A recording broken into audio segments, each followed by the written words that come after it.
deuxième table ronde de la journée. Le magasin connecté, ce n'est pas qu'une question de e-commerce en magasin, ça va bien plus loin que ça. Et on l'a vu tout à l'heure dans l'introduction, ça sert aussi à permettre une relation de proximité entre l'enseigne et ses clients. Et pour parler de cette thématique-là, donc j'ai le plaisir de recevoir deux nouvelles personnes. Donc Valérie Alassupetas de Ginger et c'est Guillaume Barthelot de Manga Sanctuary, donc qui vient de très loin. Je crois que Manga Sanctuary c'est basé à Nîmes, c'est ça? Donc merci beaucoup. Et Ginger basé à Paris, donc ils ont fait le déplacement exprès pour nous. Donc on est vraiment très content de les avoir. Et donc je vais commencer par demander à Valérie de se présenter. Voilà. Bonjour, donc en quelques mots, Ginger, c'est un institut d'études marketing. Nous sommes effectivement basés à Paris, mais pas obtus pour autant. On se déplace, on fait des enquêtes d'ailleurs un peu partout. On réalise en fait des études qualitatives et quantitatives. Il se trouve qu'on intervient sur 4 domaines d'expertise, dont le retail marketing et le comportement shopper. Dans le cadre de cette expertise, nous avons d'ailleurs monté un blog qui se consacre au commerce cross-canal. Ce blog s'appelle smartshoppingexperience.com et nous avons également monté une étude en multi-souscription qui s'appelle Smart Shopping, dont la première édition a eu lieu en juin 2011 et nous préparons actuellement la deuxième édition avec plein de nouveautés. Voilà en quelques mots pour présenter la société Ginger. Merci, et donc maintenant je vais passer la parole à Guillaume. Alors tout d'abord, je suis vraiment très content d'avoir Guillaume parce que sur Connectister c'était vraiment un cas assez particulier et très très intéressant. Vous aurez l'occasion de le voir. Et qu'il ait accepté venant de Nîmes de venir à cette journée, c'est vraiment, on est vraiment très très content. Donc merci encore et je te laisse te présenter. De rien, donc c'est avec plaisir que je me joigne à cette table ronde. Donc Manga Sanctuary, et pas seulement, en fait on est le réseau Sanctuary depuis l'année dernière. Ce réseau Sanctuary, ça regroupe 3 sites internet thématiques autour de la bande dessinée internationale. Et on est leader dans ces 3 thématiques. Donc le réseau Sanctuary, désormais, c'est 60 000 membres, plus de 115 000 articles référencés, 12 millions d'articles en collection. Et nos membres peuvent gérer leur collection de mangas, BD et comics. Plus de 500 000 visiteurs par mois et 2 500 000 pages vues par mois. Donc on est un des gros acteurs de tout ce qui est thématique BD, manga, comics en France, reconnu par les éditeurs et autres. Et on a lancé le projet de borne Manga Sanctuary en 2009. Donc c'est d'après. Donc la borne Manga Sanctuary, c'est une borne tactile qui est accessible en magasin. Donc magasin, je m'entends librairie spécialisée, manga, bande dessinée, comics. Pourquoi cette spécialisation? Parce que c'est en France, on a un public de collectionneurs et qui est très attaché à sa librairie. Donc, pour essayer d'amener justement la jeune génération, la nouvelle génération qui est habituée aux technologies internet ou autres, on a créé cette borne et du coup cette borne est disponible dans plus de 45 points de vente en France, en Belgique et en Suisse, chez des libraires spécialisés dans la thématique. Voilà. Donc, à quoi sert cette borne quelque part et quelle est la spécificité de cette borne? Donc, cette borne elle permet d'accéder directement en magasin à toutes les informations sur un article. C'est-à-dire qu'un client qui arrive dans une librairie, s'il n'a pas le souhait, par exemple, de demander conseil à son libraire ou autre, c'est arrivé à n'importe lequel d'entre nous, je pense, il peut se diriger vers cette borne, scanner un article et obtenir toutes les informations dessus, c'est-à-dire le nombre de volumes sortis, est-ce que la série est finie, c'est des questions très importantes pour les clients de cette thématique manga. Comme on touche à un thème qui est international et qui est étranger, il y a 300 sorties mensuelles en France de manga et c'est un peu un problème de se rappeler si on a acheté quelque chose ou pas. Et du coup, cela permet aux clients d'obtenir des renseignements, de gérer sa collection directement depuis le magasin, donc de connaître sa shopping list, de pouvoir voir sa wish list entre guillemets, ses souhaits d'achat. Et du coup, cet outil était réalisé en premier lieu pour aider cette relation entre le client et le libraire et amener des clients virtuels donc, qui visitent notre site à aller chez les libraires physiques en magasin directement plutôt que de passer par Internet pour réaliser leurs achats. C'était un outil pour amener les clients en magasin. Voilà. Et donc, ça a été couplé aussi à une carte de fidélité. Exactement. Donc, pour essayer de montrer aux libraires qu'on jouait le jeu avec eux, donc on a créé cette carte de fidélité qui permet, du coup, c'est grâce à la carte de fidélité qu'on peut gérer sa collection en magasin. Et du coup, ce sont les libraires qui vendent. Donc, c'est un produit en plus que l'on a amené chez les libraires, que eux peuvent vendre et du coup avoir un retour sur investissement par rapport à la borne. Donc en magasin, on peut l'utiliser en libre service, même si on n'est pas client, même si on n'est pas membre. Exactement. Et après, si on est membre de la communauté Manga Sanctuary et qu'on a la carte de fidélité, on arrive, on retrouve tout son univers qu'on a créé sur Internet, ses préférences, etc. Exactement. En magasin, ça nous suit donc de l'Internet vers le magasin. Exactement. Et après du magasin vers l'Internet. Et dans l'autre sens, puisque grâce à la carte, on peut du coup rentrer ses achats directement depuis le magasin. Et du coup, même si on n'est pas membre encore du réseau, on peut acheter une carte de membre, une carte de fidélité, et créer son compte directement en magasin pour directement gérer sa collection. Merci beaucoup pour ces explications. On viendra sur d'autres questions tout à l'heure. Donc maintenant, je vais m'adresser à Valérie. On va revenir sur quelque chose de plus général.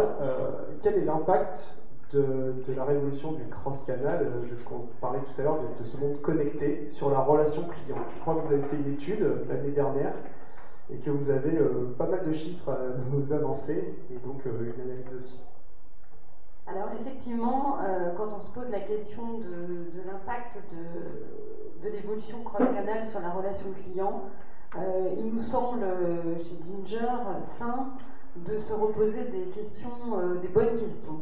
Parce que parfois on a tendance à réfléchir via les technologies et via ce spectre uniquement, et nous, en tant qu'institut d'études, on est là pour repositionner ces choix à faire pour des enseignes ou des marques au regard de comportements et d'évolution des comportements des consommateurs.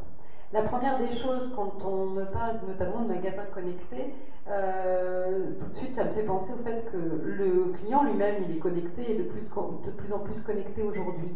Et se poser la question du point de vente connecté, c'est aussi voir comment on peut faire fonctionner les différents univers et ce magasin connecté avec le client. Et quand je dis effectivement ce client est connecté, il suffit de voir quelle est la percée de l'équipement en matière de smartphones et de tablettes pour se rendre compte que c'est une réalité très forte qui s'impose au point de vente et qui, en allant plus loin, simplement ne s'impose pas au point de vente, mais sur lequel le point de vente peut jouer, puisqu'effectivement, vous voyez, on a pu mesurer à un an d'écart le taux d'équipement en smartphone. En juin 2011, on était à 44% des Français âgés de 15 ans et plus équipés d'un smartphone. On est passé à 57% en un an. On le savait puisqu'on a pu suivre l'évolution des ventes de smartphones qui a été très impressionnante depuis 2 ans. On le vérifie ici. Une accélération de l'équipement. Pour la tablette, c'est pareil. On était à 7% seulement il y a un an. Nous sommes déjà à 17%. Bien entendu, quand on parle de ces deux outils, on le sait de plus en plus, et ça va être intéressant d'ailleurs de travailler sur ces sujets, que smartphone et tablette ne sont pas des outils identiques. On sait que le smartphone est un outil plutôt de mobilité, notamment il va pouvoir rentrer dans le point de vente, alors que la tablette est un outil un peu moins mobile, on l'utilise plus volontiers à la maison en fait, pour se connecter et regarder des contenus depuis son canapé ou d'autres endroits dans la maison. Donc cette première chose du client connecté qui aujourd'hui est une réalité, que j'ai envie de compléter aussi par un regard sur l'utilisation des réseaux sociaux et la présence des Français sur les réseaux sociaux. On a pu voir qu'en fait, nous avons donc 68% des internautes français qui disposent d'un profil Facebook. On peut rajouter 11% qui en ont un mais qui s'avouent pas actifs dessus.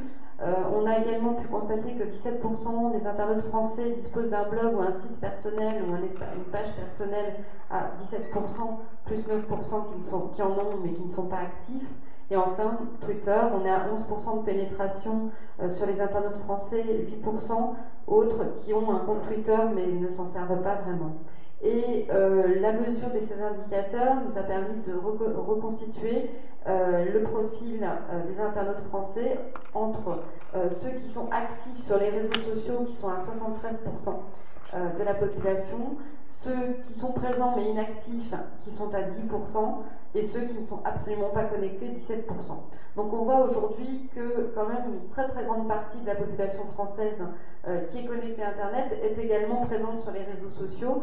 Et chose aussi impressionnante, c'est que bien entendu les réseaux sociaux sont plus l'apanage entre guillemets des plus jeunes, mais il ne faudrait pas non plus tomber dans la caricature, puisqu'on voit que les actifs sur les réseaux sociaux sont certes à 81% sur la cible des 18-34 ans, mais quand on regarde la population des 50 ans et plus, on n'a pas à rougir, on est à 60% de cette population qui est présente sur les réseaux sociaux et active.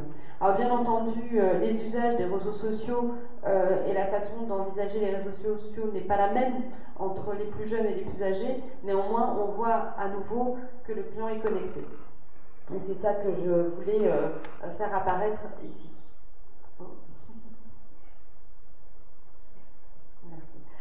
Deuxième chose, le client est connecté, mais le client est aussi averti. Ça, c'est un deuxième point. D'abord, 80% des internautes français disent qu'ils consultent les avis des autres consommateurs avant d'acheter, donc 80%, dont 30% qui déclarent le faire très souvent.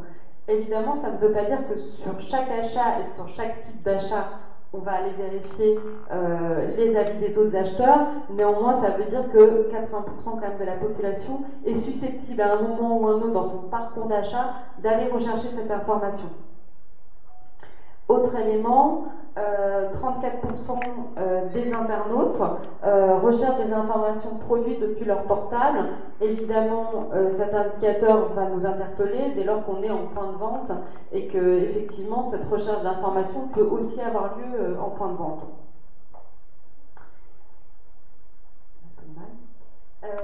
Autre point, l'usage des réseaux sociaux pour aller chercher des avis d'autres consommateurs ou d'amis ou de proches.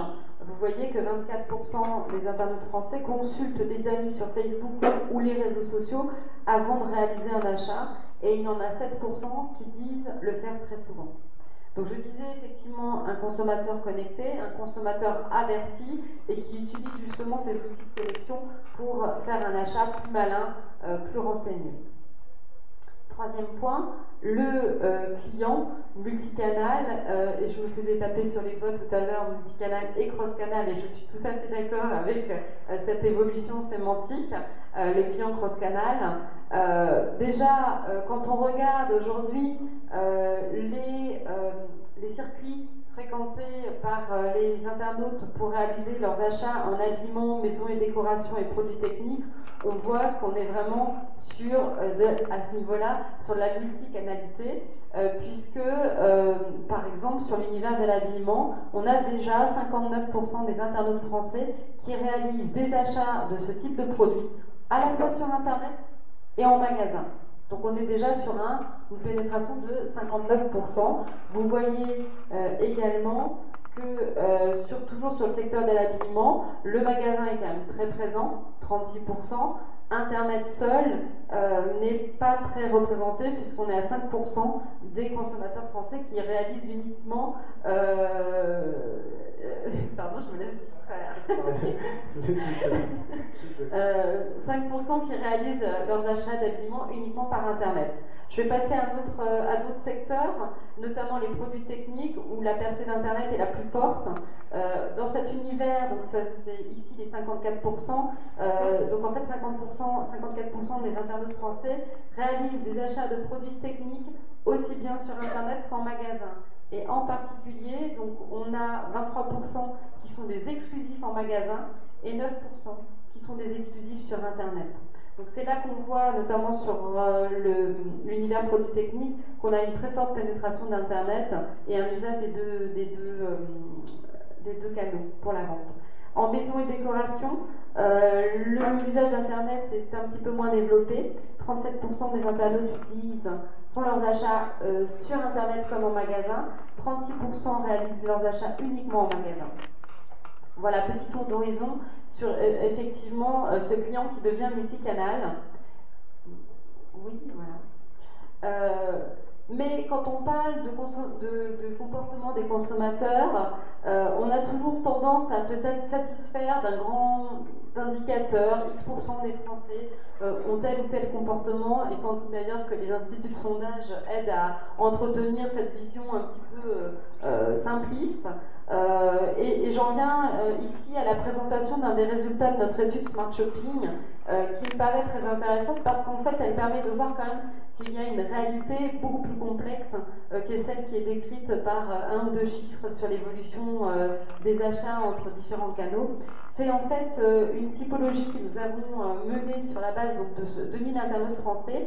C'est une typologie qui est en fait basée sur à la fois les comportements d'achat sur Internet et en magasin, là où on réalise ses achats, mais également basée sur les attitudes par rapport aux marques, ou tout simplement aux attitudes par rapport à la fréquentation de réseaux physiques ou par rapport à l'achat sur Internet. Et en fait, cette typologie nous a fait réaliser qu'il y a trois grands types de consommateurs aujourd'hui par rapport à la fréquentation de magasins ou Internet. Alors, pour vous présenter ces trois types de consommateurs, il faut que je vous introduise les deux axes. Vous avez un axe horizontal qui, d'un côté, donc le côté droit, fait apparaître tous les consommateurs qui sont plutôt dans la gourmandise. On a appelé cet axe la gourmandise parce que ce sont plus des consommateurs qui aiment les marques et qui aiment la technologie, qui sont plutôt des gros acheteurs, plutôt aisés en termes de revenus. Cet axe s'oppose à une autre extrémité qui est la 16, avec des consommateurs qui sont avec des budgets un peu plus restreints et dans un achat plus raisonné, plus utilitaire, plus rationnel. Nous avons un axe vertical avec en haut tous ceux qui aiment le point de vente et qui vont avoir tendance à favoriser l'achat et l'expérience en point de vente, et en bas l'axe, les individus qui sont plutôt dans l'achat à distance et l'achat par Internet. Maintenant que je vous ai dit ça, les trois types de consommateurs, nous avons en fait un premier type qui est en haut, alors attendez pour vous, je suis perdue, voilà, en haut à gauche, qui sont les... Non, en fait c'est là, mais c'est difficile, pas de gauche. On a là tous ceux qui sont vraiment des consommateurs qui vont plus facilement en magasin, qui favorisent le magasin. En fait, cette catégorie représente quand même 46% des internautes français, donc ça reste le gros du marché, qui préfèrent faire son shopping en magasin.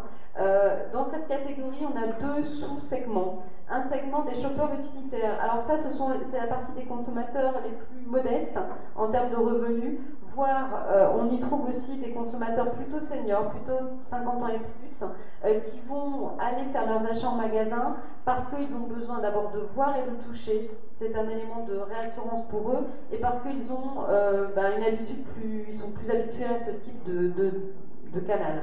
On a ensuite les stores addicts, 22%. Et bien ceux-là, ceux qui aiment vraiment beaucoup le shopping, ce sont en fait des jeunes. C'est une population plutôt jeune, plutôt urbaine. Quand je dis jeune, c'est-à-dire que c'est plutôt des gens qui ne sont pas encore installés professionnellement et en termes qui n'ont pas encore une vie de famille, et notamment qui n'ont pas d'enfants, et pour qui l'expérience du point de vente et le shopping est extrêmement valorisée. Nous avons par ailleurs des cibles qui sont plus adeptes du shopping à distance et en l'occurrence par Internet.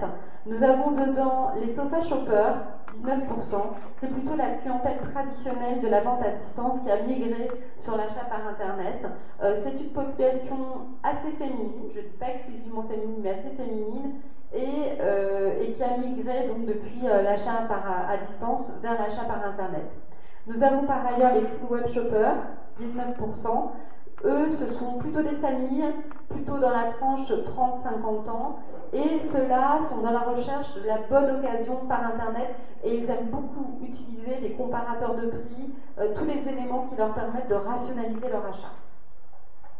Et j'en viens à la troisième catégorie de consommateurs, qui sont en fait les consommateurs les plus cross-canaux, qui utilisent aussi bien le magasin que Internet, qui représentent aujourd'hui 17% de la population et qui se scindent dans deux sous-segments. Les wealthy shoppers, c'est-à-dire en fait qui sont 10%, ce sont nos consommateurs les plus aisés, plutôt CSP+, plutôt 30-50 ans, les revenus les plus élevés, ce sont avec les Good Deal Hunter qui sont à 7%. En fait, ces consommateurs sont les plus équipés de smartphones, sont les plus friands de technologie en matière de commerce.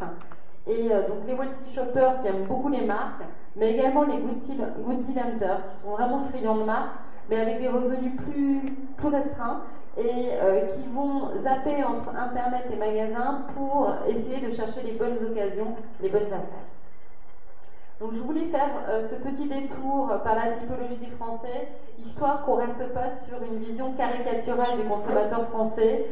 Il y a plusieurs types de consommateurs et j'aurais tendance à recommander aux enseignes, aux marques, à se poser la question de quel type de consommateurs les fréquentent et viennent dans leur point de vente, parce que de cette vision et de cette analyse découle la stratégie qu'on va pouvoir mettre en place, à la fois en magasin et en termes de magasins connectés, mais également sur le site internet.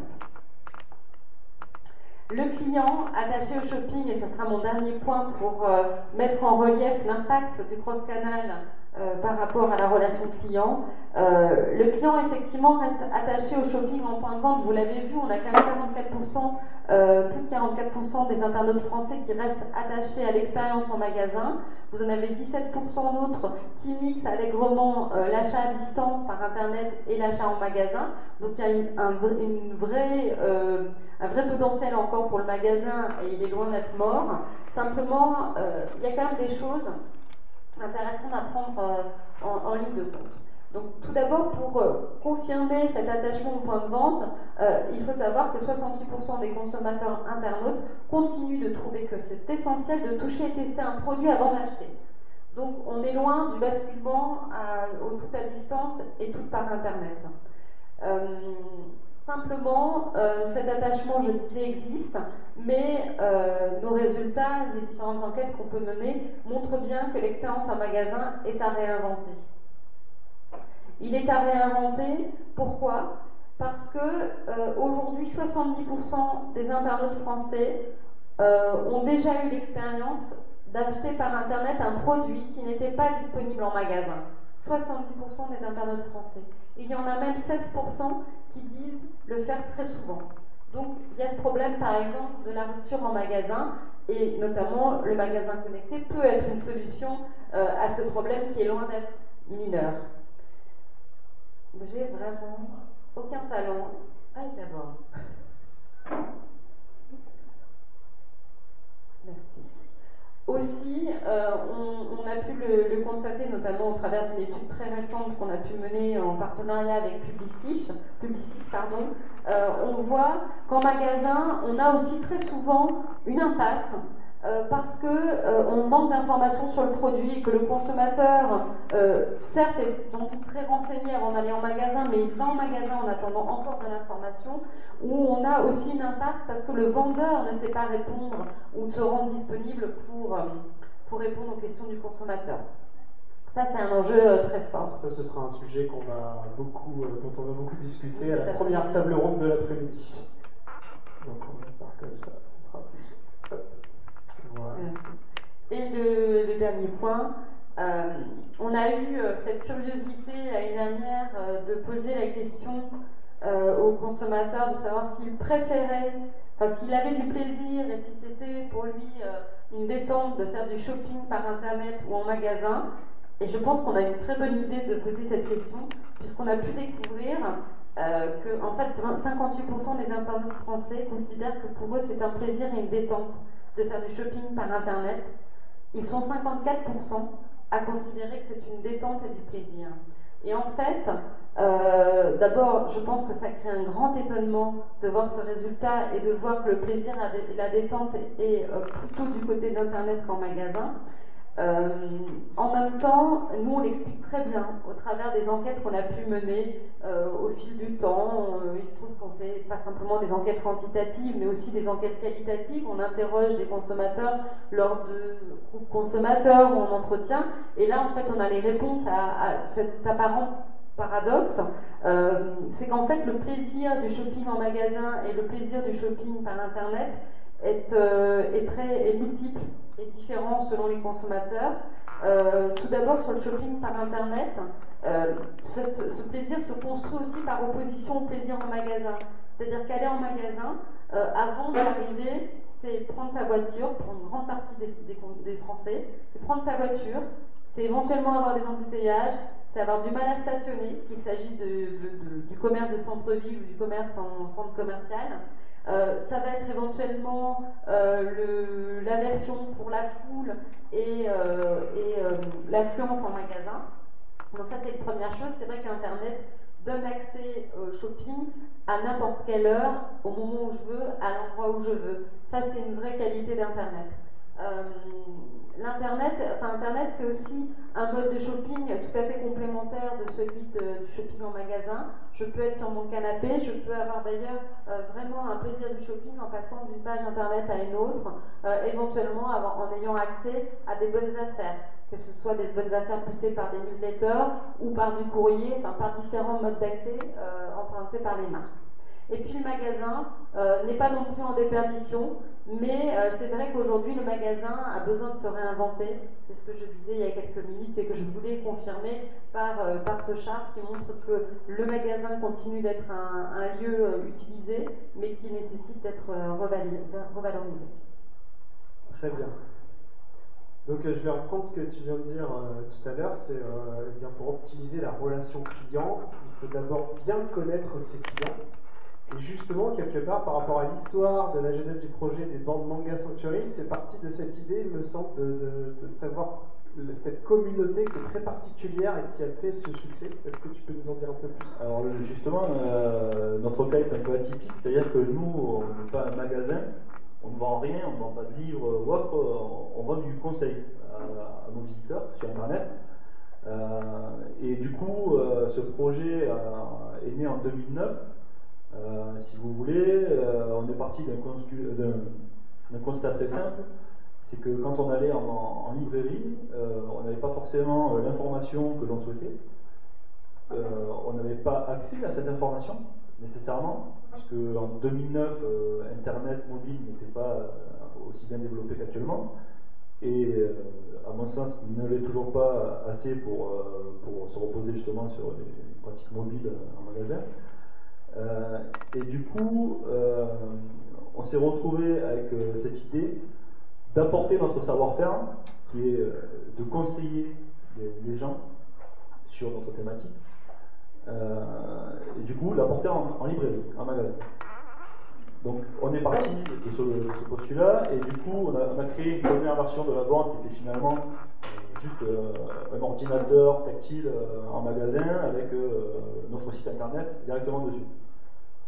Au bout d'un an, on s'est rapidement aperçu que ce n'était pas viable puisque les gens avaient du mal avec le tactile, l'interface n'était pas faite pour.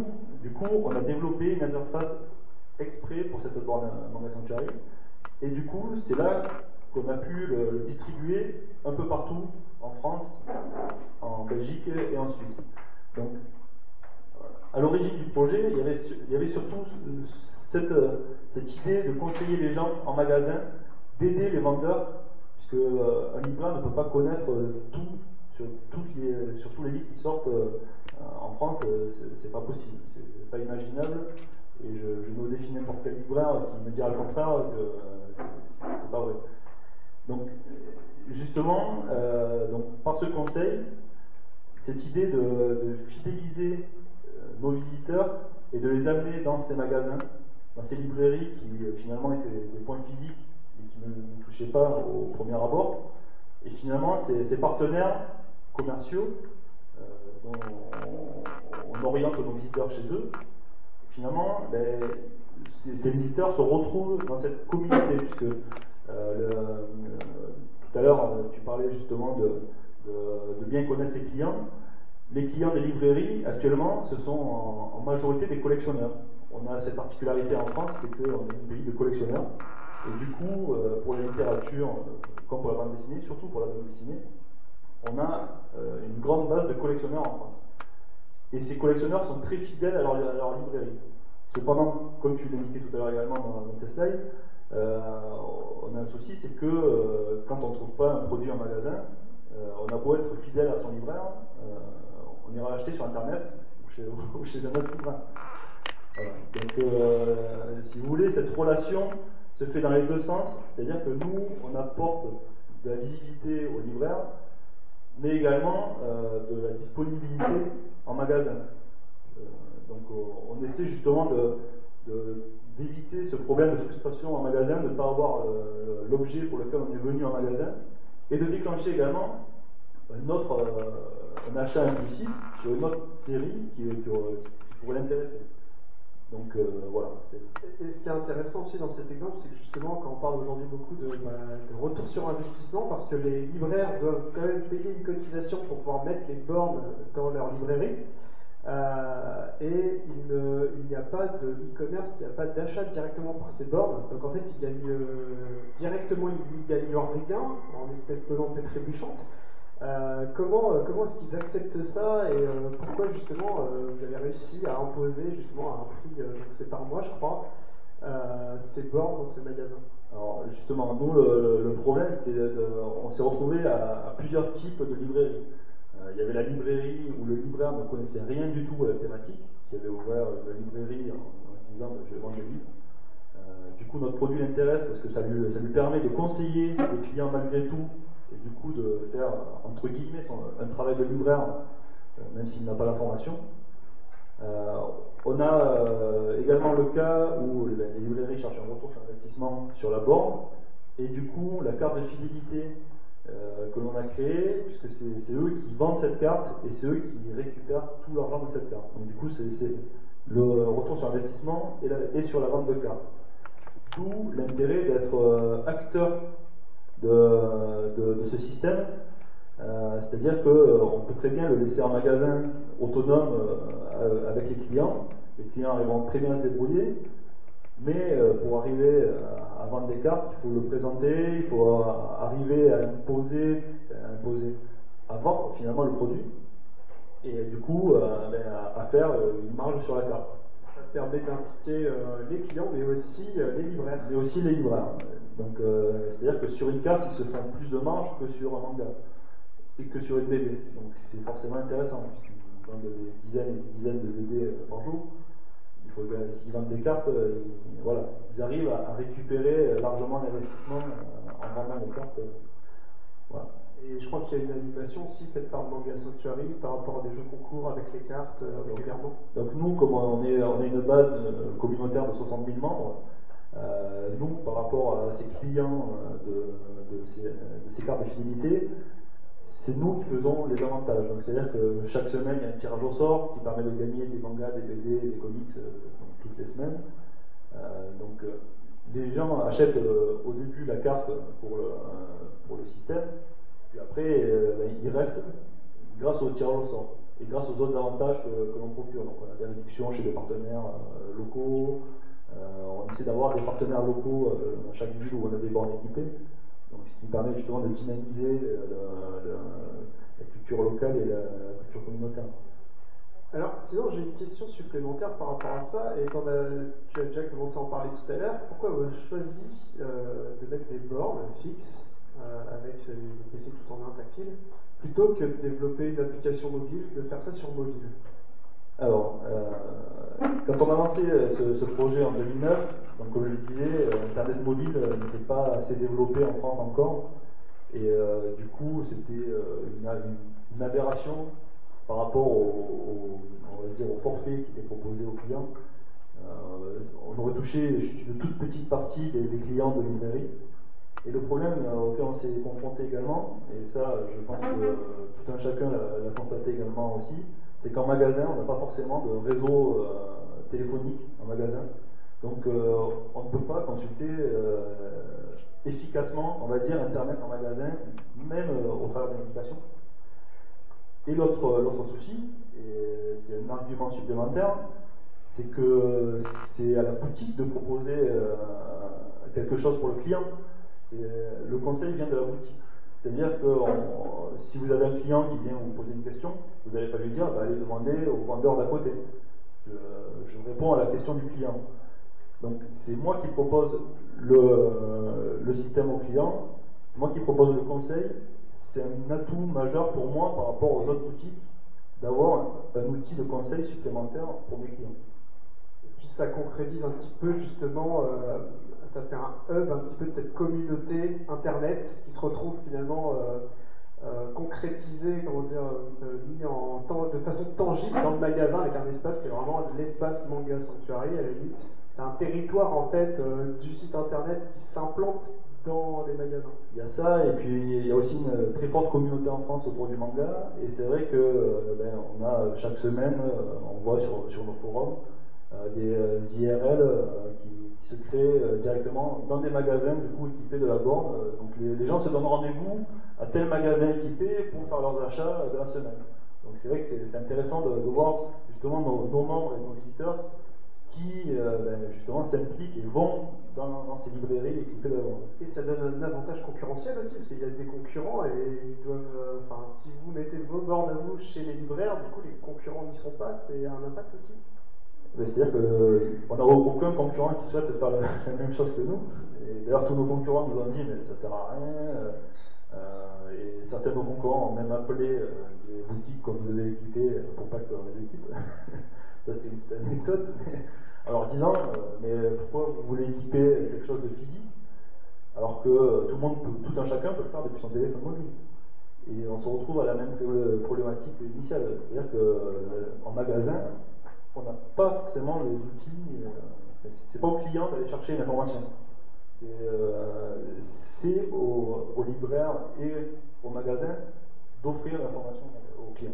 Tout à fait. Merci beaucoup. On va passer à la prochaine question. Justement, tout à l'heure, on a parlé beaucoup de cross-canal, de relations clients, voilà, sur le thème général du cross-canal. Et maintenant, par rapport au magasin et par rapport à ce que vient de dire Guillaume, quels sont les enjeux spécifiques des magasins connectés pour la relation client selon toi, selon Ginger?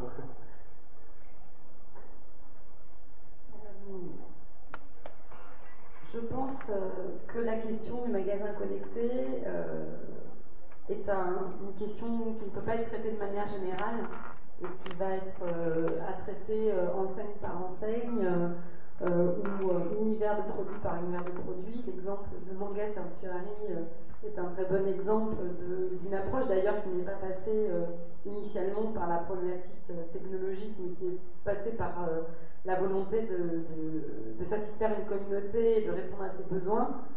Je pense que c'est la bonne vision à adopter. Nous, on le voit dans les enquêtes qu'on peut mener pour accompagner certains clients sur des pilotes, qu'en fait, un même média, un même dispositif, que ce soit un dispositif de magasin connecté ou d'affichage dynamique, ce projet, en fait, il va falloir le faire vivre, enseigne par enseigne, univers produit par univers produit, parce que la fonction de ce support la fonction ne va pas être la même selon la clientèle et selon le réseau dans lequel on se situe. Ceci étant dit, pour revenir sur des considérations plus globales, en fait, nous, on a pu constater qu'il y a pas mal de choses qu'on va pouvoir proposer aux clients à travers en fait, le magasin et les dispositifs en magasin. Première chose, c'est ce que vous pouvez voir dans les résultats qui s'affichent. Alors là, on n'est pas dans le magasin, mais on est quand même dans une problématique du magasin connecté. Ça va être une première fonctionnalité qui est de regarder sur Internet la disponibilité d'un produit en magasin. Et ça, c'est vrai qu'on se pose souvent la question de qu'est-ce qu'on va faire dans le magasin, mais qu'est-ce qu'on peut faire également depuis l'extérieur du magasin avant de se rendre dans ce magasin. Alors, ce qu'on peut voir ici, c'est que les attentes, par exemple, sur ce type de fonctionnalité sont très très fortes, puisque 75% des Français attendent cette possibilité, donc 75%, donc 37% sont très intéressés par cette fonctionnalité. C'est donc un score énorme. Alors je sais qu'une fois qu'on a dit ça, c'est très compliqué de rendre cette information disponible parce qu'au niveau des enseignes, ça veut dire des efforts colossaux de développement et de mise en commun de bases de données qui ont été développées de manière indépendante. Néanmoins, c'est un vrai enjeu sans doute pour les enseignes aujourd'hui. Autre fonctionnalité qui est, en tout cas sur lesquelles les consommateurs sont assez mûrs, c'est la possibilité d'obtenir, quel que soit le moyen, il se trouve qu'on a travaillé là sur des codes barres, mais ça peut être des QR codes, quelle que soit la technologie employée, c'est la possibilité depuis le magasin d'obtenir des informations très détaillées sur le produit. Là aussi, le consommateur attend énormément, vous le voyez, 50% sont intéressés par cette possibilité, dont 20% beaucoup. Autre fonctionnalité qui est attendue par le consommateur, c'est pouvoir recevoir sur leur mobile des coupons de réduction, des offres sur les magasins qui sont disponibles à proximité. 38% sont très intéressés par cette possibilité, dont 13% beaucoup. Évidemment, je vais m'arrêter par exemple sur cette modalité. Vous allez me dire, oui, mais de quoi parle-t-on en termes de géolocalisation, en termes de push? Sans doute que cette thématique nécessite d'être approfondie, analysée au cas par cas, enseigne par enseigne, en fonction des typologies de clientèle, pour voir ce qu'on va pouvoir proposer. Mais néanmoins, moi ce que je retiens, c'est qu'il y a de l'attente sur l'information produit, l'attente d'informations sur les bonnes affaires, et qu'il va falloir répondre sans doute à ces besoins des consommateurs. Voilà, ça c'était pour illustrer quelques chiffres. Nous en avons d'autres qui ont été tirés de l'enquête Smart Shopping, et nous avons d'ailleurs développé pour la nouvelle édition de l'enquête qui est en cours de préparation et sur laquelle vous pouvez venir me voir d'ailleurs si vous êtes intéressé. On va tester une trentaine de thématiques sur des innovations qu'on va pouvoir proposer en magasin ou sur de l'accès à distance. Là, vous aviez, sur cette première édition de juin 2011, on avait environ 13 ou 15 innovations proposées. Là, je vous dis, on est en train de passer à 30 thématiques parce qu'on a fait le relevé de tout ce qui va pouvoir émerger dans le futur pour mesurer l'intérêt des consommateurs. Et justement, cette dimension de magasin connecté, aujourd'hui, il y a quand même très peu d'études. Est-ce que tu sens une tendance justement à vouloir avoir justement plus d'études qui traitent ce point spécifique-là? Alors, des études sur le magasin connecté, il y en a peu pour l'instant. Pourquoi? D'abord parce que la réalité du magasin connecté est encore, c'est une réalité peu développée. Donc c'est vrai que les occasions pour le consommateur d'être au contact de fonctionnalités ou d'écrans connectés en magasin sont faibles, même si elles sont en train de se développer à un rythme phénoménal. On le voit, ça bouge beaucoup en un an et demi. Personnellement, j'ai de plus en plus d'occasions de voir ce type de dispositif. Donc maintenant, on peut commencer à travailler sur ces questions-là parce qu'on a de quoi les observer.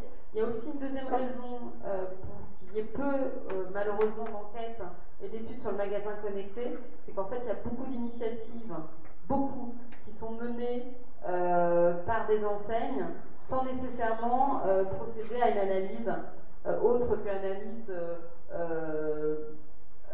un peu au doigt mouillé sur l'efficacité du dispositif, ce que je trouve regrettable. Ou alors ça reste tellement stratégique qu'elles ne veulent pas communiquer sur leurs chiffres. Moi je vois beaucoup d'enseignes qui sont surtout qui ne pensent pas à réaliser une étude sur leurs clients. Ça je le constate beaucoup. Très bien, merci. Alors, hop. Ah oui, il restait. Alors, en fait, c'est vrai que nos analyses nous amènent à considérer que finalement, le magasin connecté, ça va être l'occasion de travailler des aspects aujourd'hui, des freins, des impasses qu'on va trouver en magasin. Notamment, on va pouvoir, grâce au magasin connecté, agrandir le magasin. Là, je renvoie en fait à cette problématique de la rupture de stock qui fait qu'on va à un magasin, on n'a pas la référence recherchée, Qui n'a pas eu cette expérience? Je pense que voilà, on est tous confrontés à cette impossibilité de mener à bien un achat en magasin. Donc, le premier avantage du magasin connecté, ça va être d'ouvrir le magasin. Le magasin connecté, c'est aussi une occasion de surfer sur cette réalité du client qui est cross-canal, qui va rechercher son information par différents canaux, voire qui va avoir envie de pourquoi pas, réaliser son achat ou commencer à sélectionner ses produits en magasin et continuer par Internet, ou le contraire, préparer ses achats par Internet et venir en magasin. Donc je pense que c'est un axe de développement intéressant. Troisième axe que je souligne il y a quelques minutes encore, c'est pouvoir donner plus d'informations sur les produits, mais également plus de conseils à l'utilisation des produits. C'est vrai que sur certains univers, on a besoin de savoir à la fois comment est fabriqué ce que contient le produit, mais également avoir des idées d'utilisation. Et le magasin connecté, le dispositif connecté est un moyen faire accéder à ces informations. Et puis aussi, une dimension à ne pas négliger, c'est le plaisir et l'émotion en magasin. On peut, par des dispositifs ludiques, des expériences, donner accès à renforcer la dimension plaisir et émotion en magasin. Le buffet devrait être pas mal. Merci en tout cas. Donc la dernière question justement, oui. Enfin les dernières questions, parce que je crois qu'il en reste deux quand même par rapport à Guillaume. Justement, Valérie parlait qu'il n'y avait pas forcément beaucoup d'études menées sur sa clientèle par rapport à ces magasins connectés. Et justement, Manga Sanctuary a mené un sondage dont j'attendais les résultats avec impatience quand je suivais ça de loin. Et qui sont là dévoilés exceptionnellement pour Connector Symposium par Guillaume. Oui, parce qu'on ne comptait pas les dévoiler en fait. Donc on ne comptait pas les dévoiler en ligne, ça n'intéresse pas nécessairement nos visiteurs mais nos clients. Donc c'est des questionnaires qu'on a posés donc, à nos boutiques équipées et aux clients de ces boutiques. Comme on dit, 70% des clients disent que la présence d'une borne les incite à se rendre dans la boutique équipée. Alors, bon, c'est un chiffre élevé, mais en même temps, ça montre également l'aspect communautaire, l'esprit communautaire qui anime les gens, et ils aiment bien justement se retrouver dans la communauté de la borne et du réseau Sanctuary. Donc, d'où l'idée d'amener justement ces gens à venir en magasin, et on se rend compte que voilà, ça les incite. Ils préféreraient. On a le cas dans certaines villes où on a une boutique équipée et il y a d'autres concurrents à côté. Et on voit que la présence d'une borne les incite à aller plutôt dans ce magasin que d'autres. Donc ça, c'est des retours que nous on voit par rapport justement à nos cartes de fidélité et sur le site internet, puisque les gens peuvent rentrer leurs achats et indiquer le lieu d'achat. Donc ce sont des données que nous on a, et du coup on se rend compte que oui, ça impacte le parcours client dans le magasin. Donc ça les incite à aller plutôt vers les boutiques équipées. Après, 89% des livreurs renseignent les clients à l'aide de la borne MS. Donc, comme on l'indiquait, c'est un outil qui peut être autonome, mais qui sert aussi à créer une relation entre le vendeur et le client. C'est arrivé à tout le monde de ne pas avoir envie de questionner un vendeur. Moi, je suis le premier, je me rends en magasin, j'ai pas envie de poser une question à un vendeur. Et ça nous permet, cette borne permet justement de créer cette relation. Un client qui apprend un article qui ne saura pas forcément se servir de la borne, va poser une question, et du coup cela va créer un contact. Un client qui va scanner un article, mais qui du coup va demander confirmation au vendeur sur les avis, puisque nous on affiche les avis de nos chroniqueurs et de nos membres sur la borne, qui va demander quand même confirmation par rapport à ces avis au vendeur, et également les vendeurs qui en magasin prennent un article et le scannent avec le client pour se servir justement des avis des autres membres et pour avoir accès directement aux informations. Donc c'est une aide pour les vendeurs en magasin, dans les librairies. Après, 85% des boutiques équipées pensent que cela aide à fidéliser leur clientèle. Donc ça, c'est un retour que l'on a par rapport aux ventes de cartes de fidélité et à la reproduction de ces cartes. Comme on a lancé le produit en 2010, les cartes en fait sont valides 1 an. Et du coup, il faut se réabonner. Donc on a un taux de réabonnement assez élevé et les boutiques équipées se sont rendues compte que les gens qui avaient acheté une carte, soit racheté une autre carte, soit renouvelé leur carte. Donc ils aiment le système et ils continuent d'utiliser le système. Nous, par rapport au stade que je ne l'ai pas marqué, mais par rapport au stade qu'on constate sur les bornes, on perçoit une augmentation de l'utilisation de la borne. Donc dans chaque magasin, on voit que les gens se servent de plus en plus de la borne par rapport aux pages vues que cela génère, par rapport à tout le trafic qui est généré. Et chose importante pour nous, c'est que 100% des boutiques équipées comptent continuer leur abonnement. Et ça, c'est la stat qui, à notre avis, ne trompe pas. C'est-à-dire qu'ils sont satisfaits de l'outil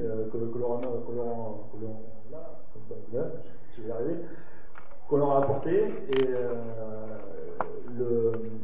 l'abonnement initial est de 1 an pour la borne. Donc on a 90% des boutiques qui sont équipées actuellement qui sont déjà au-delà de l'année, la première année, et qui continuent du coup leur abonnement en service. Donc on est satisfait voilà, de retour, et c'est vrai qu'on n'a pas mis en ligne, parce que bon, ça, par rapport à nos visiteurs, ça ne nous intéresse pas forcément. Moi, ça m'intéressait beaucoup. mais voilà, c'est les retours qu'on avait. Bon, il y avait d'autres questions, mais c'est les plus pertinentes pour le... Ouais, merci beaucoup. En tout cas, nous, on est très contents avec cette exclusivité-là. Voilà. Donc, dernière question, justement, après avoir fait le constat, éventuellement, quelles seraient les évolutions que Manga Sanctuary vous avez souhaité ou que vous prévoyez, sans divulguer peut-être d'informations trop confidentielles, mais voilà. Donc, nous, notre souci, c'est qu'on a un site internet, on est 100% web. On a des concurrents 100% web également, qui ont les mêmes outils que nous, et du coup, qui ont également des applications iPhone ou Android. Nous, par rapport à la borne, on ne pouvait pas lancer d'application iPhone ou Android sans dire c'est le concurrent de la borne finalement. On vous a vendu la borne, mais on va créer également le concurrent. Voilà. Donc, l'idée, c'est de créer une application Android et iPhone qui permet de s'interfacer avec la borne. C'est-à-dire que cette idée d'interfaçage, on souhaiterait la pousser carrément en disant certaines fonctionnalités de l'application seront réservées aux possesseurs de cartes. Pour justement continuer à créer ce réseau, cet aspect communautaire. Voilà. Pour avoir accédé à toutes les fonctionnalités de la borne, de l'application, il faut avoir une carte de fidélité. Du coup, il faut aller en magasin pour acheter la carte, puisque c'est un magasin exclusivement que l'on peut l'acheter. Et du coup, voilà. Donc, après, également, cette application, pourquoi ne pas avoir des cartes virtuelles? On est parti en magasin, on a pris sa carte, on scanne sa carte, et voilà, directement depuis son téléphone mobile. Recevoir également, on réserve, donc la pré-réservation d'articles. On est en ligne, on est dans la rue, on voit un article, je vais n'importe où, dans n'importe quel magasin, mais je veux l'acheter quand même chez mon livreur. Donc je pré-réserve directement cet article chez mon livreur, et du coup il me met de côté, je vais le chercher plus tard. Fonctionnalité également de GPS et de localisation du coup des magasins. On est dans une ville, on indiquera le point équipé le plus proche pour orienter justement le client à aller dans ces boutiques équipées. D'autres évolutions du système, mais là c'est plus compliqué, donc on en revient aux histoires de stock. C'est l'affichage du stock en magasin. On s'est rendu compte que c'était une des questions les plus posées par les clients. Savoir si cet article est disponible en magasin. Et je pense qu'en tant que client de magasin, c'est la première information. Si on sait ce qu'on veut acheter, voilà, est-ce que je peux le trouver dans le magasin? Donc, que ce soit sur Internet, savoir si c'est disponible directement depuis chez moi et d'aller le chercher directement au magasin, ou dans le magasin, savoir si c'est disponible. Et justement, après, à l'autre point, la localisation d'articles en magasin. savoir dans quel rayon est disposé l'article. Quand on se retrouve dans des énormes magasins, on n'a pas envie de faire 300 fois le tour du magasin, même si cela peut déclencher un achat pour le client. Cela frustre également plus le client de ne pas trouver directement l'article qu'il est venu chercher qu'autre chose. Donc voilà, ce sont des évolutions que l'on aimerait bien développer. On verra après, parce qu'on a une typologie de clients de libraires qui ne permet pas forcément tous ces points-là, mais on verra peut-être dans le futur. D'accord, il y a un beau programme en perspective. Donc merci beaucoup pour ces témoignages. Est-ce que vous avez des questions? Je vais passer avec le micro.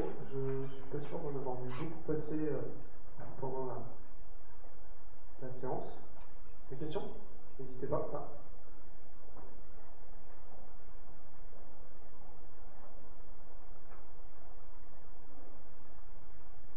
Oui, j'avais une petite question concernant les informations qui étaient rendues disponibles auprès des libraires que vous équipez. Est-ce que finalement vous leur partagez des informations, des statistiques, des indicateurs que vos bornes réussissent à capter concernant le comportement de l'utilisateur? Est-ce que quelque part il y a des indicateurs qui les aident finalement à mieux appréhender les services qu'ils pourraient offrir à leurs clients? Alors, pour l'instant, non. Nous, on a les statistiques, on ne les a pas partagées avec eux. Après, c'est une interface qui est en développement, donc c'est une interface qui est disponible, qui va bientôt être disponible pour eux. Après, par rapport aux libraires, on a, comme je disais, on a tous les types de libraires. Donc, il y en a certains, ça ne va pas du tout les intéresser, puisque ça va leur passer là. Mais c'est vrai que ces informations sont disponibles et on les partage volontiers avec nos libraires. Voilà. Il n'y a pas d'interface actuellement, mais quand on nous le demande, on sait leur sortir et on sort les statistiques sans souci.